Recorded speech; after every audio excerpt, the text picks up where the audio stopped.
India পাকিস্তানের ওয়ারকে কেন্দ্র করে যে একটা সংঘাতময় পরিস্থিতি তৈরি হয়েছে আমাদের বাংলাদেশে, আমরা আসলে এই যুদ্ধকে কেন্দ্র করে অনেক ভয়ভীতির মধ্যে আছি। তো আমি বাংলাদেশের যারা আসলে ভবিষ্যৎ নিয়ে অনেক প্ল্যানিং করছেন, ভবিষ্যৎ নিয়ে অনেক পরিকল্পনা করছেন, তাদের উদ্দেশ্যে আমার এই ছোট্ট মেসেজটা, প্রেজেন্টের দিকে ফলো দিন। আসলে ইন্ডিয়া, পাকিস্তান, চায়না আর বাকি যারা আমাদের আশপাশের পড়শি আছে, তারা যদি কোনো রকম যুদ্ধে জড়ায়, লিপ্ত হয়, এই যুদ্ধের প্রভাব, এই যুদ্ধের কি বলে এটাকে, যে এই যুদ্ধের যে ক্ষয়ক্ষতির যে বিষয়বস্তু, এগুলো আমরা বাংলাদেশি হিসাবে এড়াইয়া যেতে পারবো না কোনোভাবে, আমাদের উপরও এটা এসে পড়বে।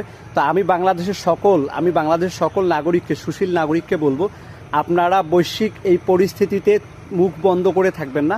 আপনারা আপনাদের চিন্তা, চেতনা, গবেষণা এবং ব্যবস্থাপনাকে আরও সামনের দিকে বেগবান করেন, এতেই আমাদের জন্য কল্যাণ। আমরা আসলে অনেক যুদ্ধ, অনেক সংঘাত, অনেক কষ্ট করে আজকে বাংলাদেশ এই পর্যায়ে এসেছে। তো এই পর্যায়ে এসে আজকে আমাদের পাশে ইন্ডিয়া, পাকিস্তান যে যুদ্ধে লিপ্ত হয়েছে, এই যুদ্ধে আমরা ক্ষয়ক্ষতিগ্রস্ত হব, আর এটা আমাদের কাম্য কোনোভাবেই ছিল না। বাংলাদেশের মানুষ শান্তির পক্ষে, বাংলাদেশের মানুষ সব সময়, বাংলাদেশের মানুষ সকল মানুষের নিরাপত্তার স্বার্থে কথা বলে, সকল মানুষের, সকল ধর্মের, সকল দেশের নিরাপত্তার স্বার্থে বাংলাদেশের মানুষ